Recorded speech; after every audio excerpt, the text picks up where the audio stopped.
Dr. Liam Moore, lecturer at James Cook University and an expert in politics, international politics and policy. Dr. Liam Moore, thank you for your time this morning.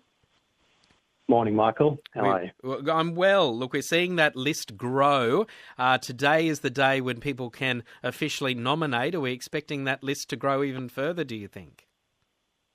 From the media reports in the last week, there have been, north of half a dozen other names mentioned. So we very well could see that list grow. Today is the day that nominations open, and we'll also find out today when the nominations close, which will be the point at which the postal votes can be sent out. Pete, via the ABC Listen app, has sent through a message to us today saying, voter scepticism. Where were these candidates when the last elections were held? Do you think there will be some cynicism in the community about all of these new candidates? Yeah, it's quite interesting because the field is much larger than last time. So it'll be interesting to see what that does to the vote and how it moves things around. I know there's been a bit of talk about the issue of voter fatigue, and I'm wondering this morning, is that actually a thing? Are we fed up of going to the ballot, or are we just fed up of the constant talk about politics that leads into an election? What are your thoughts there? Yeah, it's an interesting, and it was definitely cited as one of the reasons for this postal vote only election. But I'll note there was reporting just in the last month that from the last state election, there was 340,000 failure to vote notices issued in Queensland, and 3,660 of them were in the Burdekin alone. So perhaps there is a lack of desire to come out and vote as much as there perhaps once was. Okay. And would you perhaps see that reflected more so in a case where we have a postal-only ballot for this job of Mayor of Townsville? Yeah, there is definitely a risk that it could increase the failure to vote. And it's just a reminder to the listeners that it is still a compulsory vote, so update your postal addresses if you want to skip getting that failure to vote notice. Yeah, so you can't just chuck it in the bin and say, oh, well, I'm making a stand. You do have to vote for this. Yeah. Obviously, everyone has the right to make the stand, but you do have to send that vote in to not get the failure to vote stand. You don't have to fill it out in any certain way, but you do have to send it back in. And it'd be an unusual thing for a lot of Townsville people because obviously people in more remote areas are very familiar with the postal ballot, but for those who live in an area like Townsville, we're used to going to the polls on voting day or doing those pre-poll votes.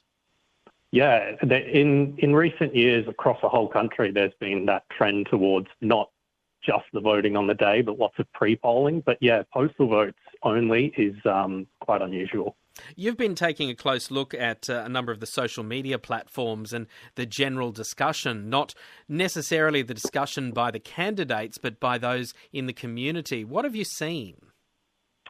Yeah, there does seem to be a little bit of uncertainty around the unusualness of a postal vote only, concerns about why, concerns about security, and all of these sorts of things.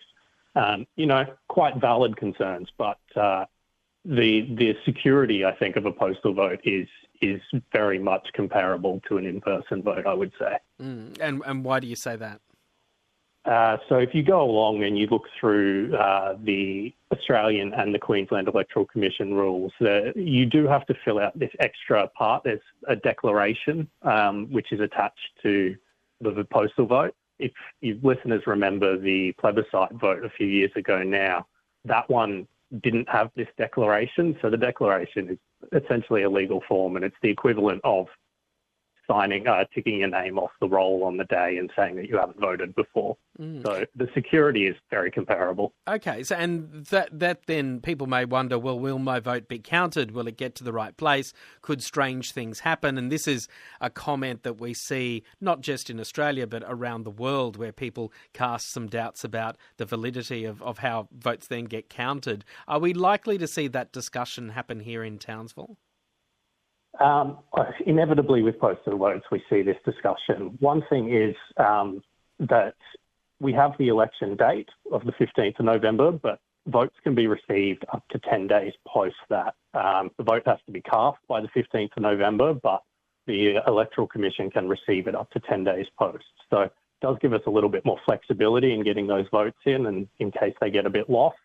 Voters also can request ballots if they think they should have received one, but they haven't. And you can even write in and get a replacement ballot if you spill your cup of coffee on it or something. Okay, that is good to know. And of course, further north, we're still waiting to see what happens with the vote for the seat of Hinchinbrook when Nick Demetto stands down and runs for Mayor of Townsville. So we've got a couple of elections to look at.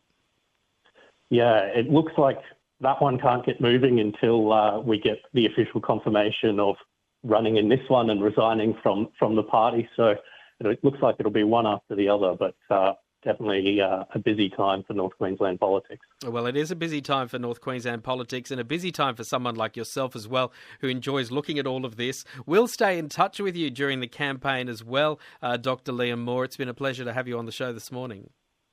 Thanks, Michael. Thanks for having me.